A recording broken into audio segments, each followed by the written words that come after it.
Terror finds itself transforming. Here's your look at the NECA Toys Aliens Chrysalis Alien Movie Deco Repaint.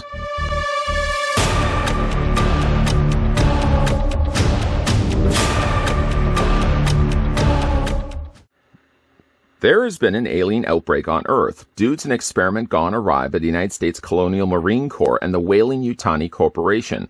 The city of San Diego, California, has been overrun by deadly xenomorphs headed by the corrupt General Bush.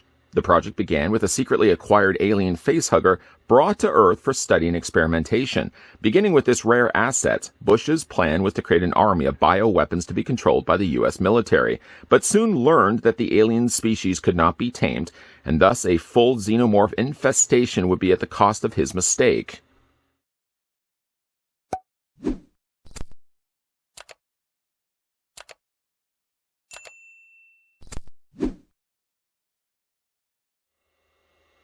Before we take to looking at the brand new Chrysalis alien with movie deco colors, let me first throw out an intergalactic thank you to the folks over at NECA Toys that provided not only the brand new Chrysalis alien, but also the arachnoid alien and the razor claws alien that we could have a look at on this channel.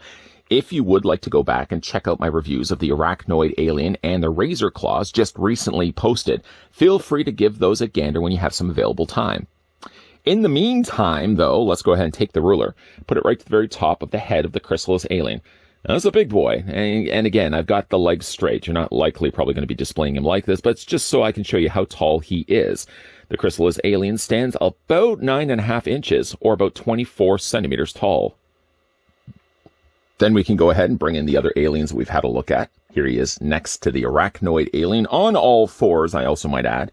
And here he is also next to the razor claws alien. Each of them does bring something different to the table. These are also based on the original 1994 Alien vs. Predator arcade game. NECA Toys did release these figures before mentioned in the earlier reviews as well, but the color scheme were more cel-shaded, looking like something that would be pulled from the game itself. These are actually been reissued with what they could consider movie deco colors. So if you were to see these aliens in a feature film, this is sort of the color scheme of what those aliens would look like. The original Chrysalis alien, which unfortunately I don't have anymore in my collection, would have had still, I think, shared the same mold as what we're getting here with the reissue. So from a mold standpoint, I don't think anything's been done differently with the newer release that wasn't already there in place with the original Chrysalis. Rather, instead, it's the different approach to paint. And this is maybe an opportunity for me to correct myself on when we did the reviews of both the arachnoid alien and the razor claws alien. In both of those reviews, I commented that the figures had considerably better paint jobs. And while that's not false, I don't think that's 100% fair to say that either.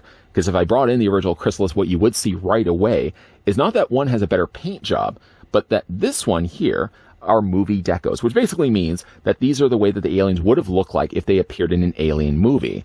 It still has cues to the original figures in the browns, the reds, and the blues, but the colors are much more realistic and would fit better on the shelf with your alien xenomorphs instead of the ones that we got before. The ones we got the first time around were based on the 1994 arcade Alien vs. Predator, so the color schemes on all of those three figures were based on the original video game sprites. Primarily, in the case of Chrysalis, would have been an all dark gray alien with lighter gray sort of using as the highlights to replicate the original video game sprites. So again, not 100% fair. Of the three, though, that we've looked at, the arachnoid and razor claws and now Chrysalis, I feel like of the three, this one fits best on a shelf with your other movie tie-in xenomorphs, simply just because the color scheme on this one is kept to very dark browns and dark blacks, which we'll talk more about in a second.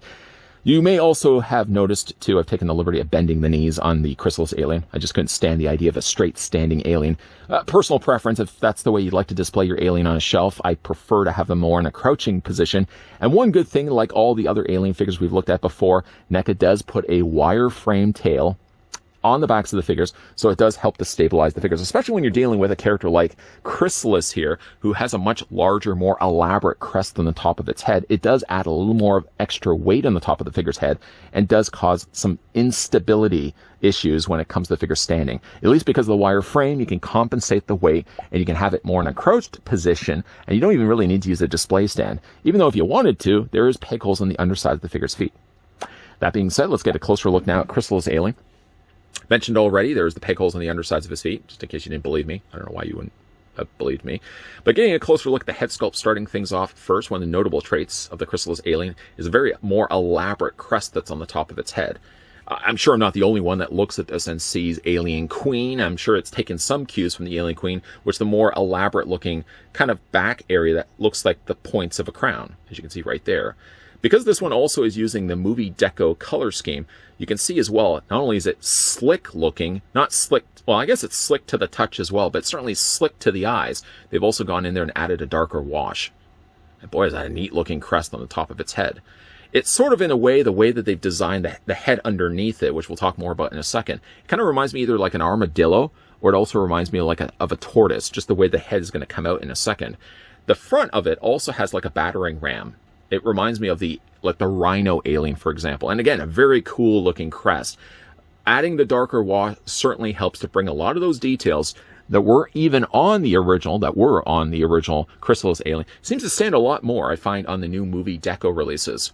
Anyways, though, when we look at the head sculpt here, basically what the head is, it's hiding underneath the dome. You can probably even see it right there. Peekaboo, I see you. You can still see the sockets of the eyes. There's the nostrils, and there's the mouth that opens and closes.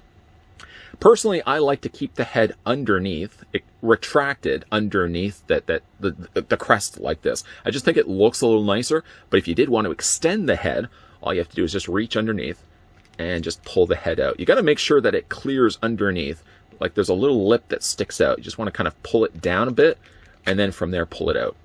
It extends, what, another half or so, maybe a little less than a half. And you can see there's a much more very cool looking head sculpt now visible. It wasn't visible before. For me, again, I like to have the head pushed in myself, but it does rob a little bit the option to see the head sculpt, which I don't know, for some reason looks a little more humanoid. Doesn't that look more like a humanoid skull? It still does open and close, so you can open and close the jaw. Nice silver painted on the top and the bottom of the teeth. And it does have, if I can actually get in there, the inner mouth that does extend out, which seems to extend a lot further than some of the other aliens, probably just chalking up to the fact it's got a longer neck to work with. And again, you can just push that back in.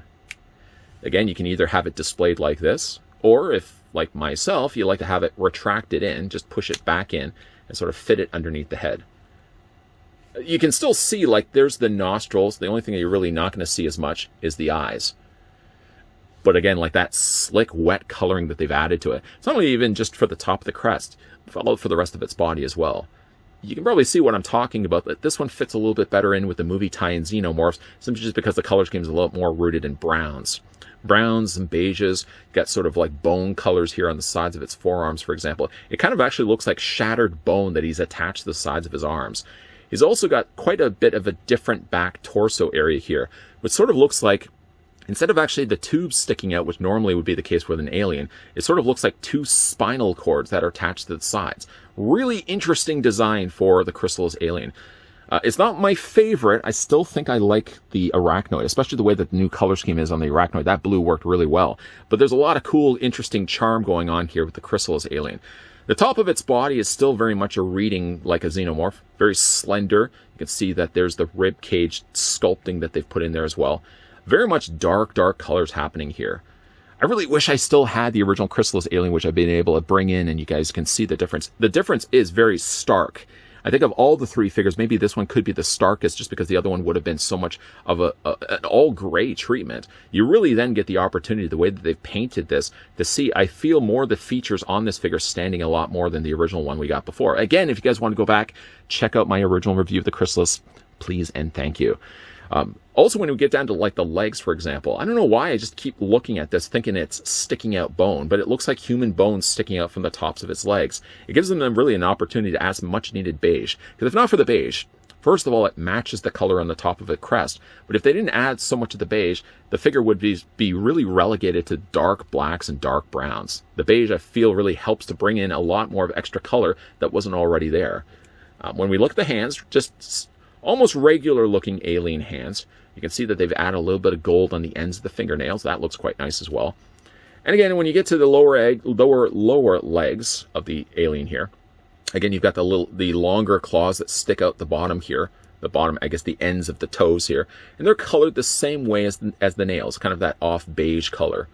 The colors work so well on this figure. It's not as bright necessarily as the Arachnoid. It's certainly not as bright as Razor Claw that we looked at before, which again had the blues and the purples. Those popped so nicely. This again is kind of kept to more of the realistic color scheme of a Xenomorph, and it works really quite well for Chrysalis here. Again, he does have the wireframe tail, which I guess plays more to the articulation that we'll look at in a second. This one also does have a very long spike on the end, which you got to imagine it does use for attack purposes. Probably lunges this forward and does like a whiplash attack, or even impales probably the prey that it's fighting. Really neat design on Chrysalis here.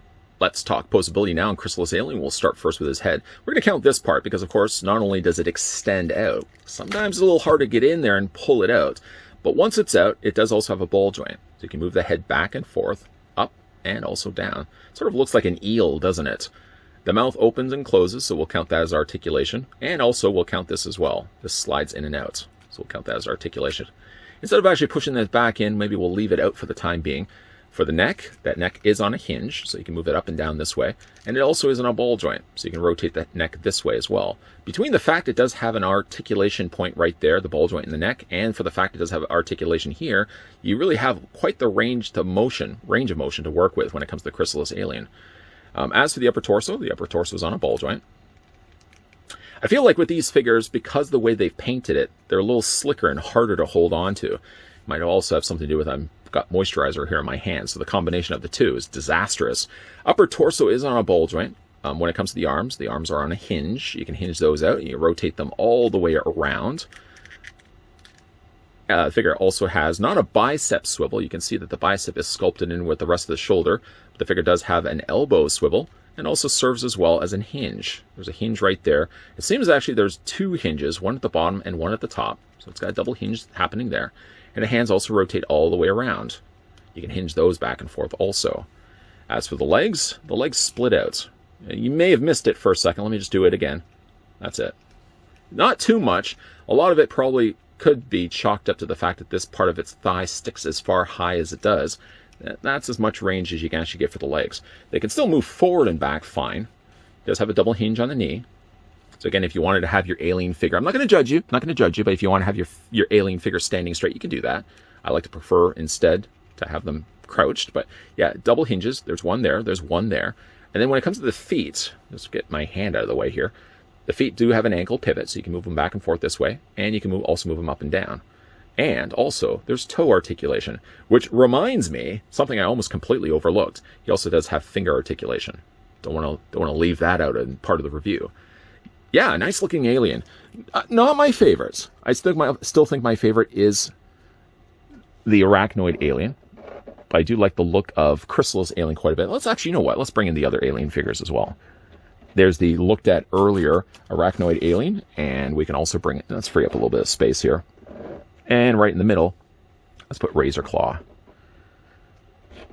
Which is your favorite of the three alien figures that we've looked at over the last couple of reviews?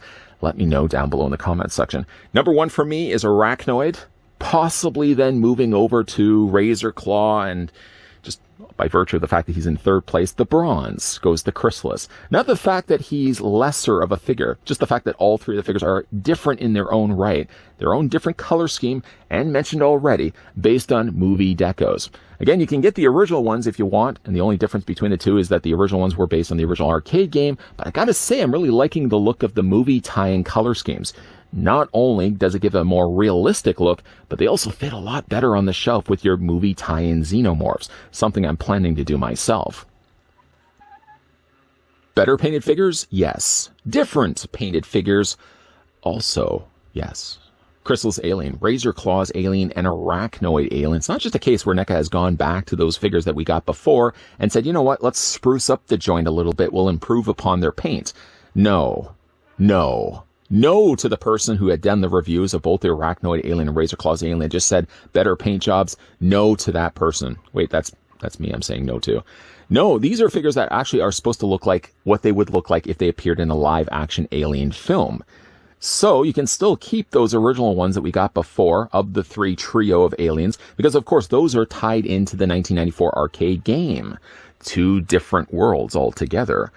Yes, you could keep both in your collection, or if you favor to collect just the Alien figures that would tie in better to the movie verse, then yes, maybe these are the aliens that you may be wanting to pick up for yourself and adding to your collection. Chrysalis alien, Razor Claws alien, once again, Arachnoid alien, movie accurate color schemes, but still has the familiar cues and colors that would have been present on the original aliens, just jazzed up a bit. Not better, different. Person behind the camera who made that mistake in the other two reviews. What do you guys think of Chrysalis Alien? In fact, maybe a better question to ask is, how would you like to pick these figures up? Would you pick up having the figures on display as the arcade-looking aliens, or would you rather pick up the new reissue movie deco color schemes where you can actually have them on display with your movie aliens? Which type of aliens would you pick up of the three that we've looked at? Always like reading your comments down below. And a big thank you once again to the folks over at NECA Toys that provided the sample of the movie deco Chrysalis alien that we could have a look at in this review. If you guys are new to this channel, you're enjoying the content you're seeing, make sure you hit that subscribe button down below. Make sure as well you turn on the bell notification so you get those friendly reminders of whenever new videos are going to be popping up. And even though we have wrapped up things on the trio of aliens, there's going to be definitely a lot more NECA reviews lined up and coming your way. So make sure you keep your peepers peeled to this channel. And as always, thanks for watching. See you guys next time.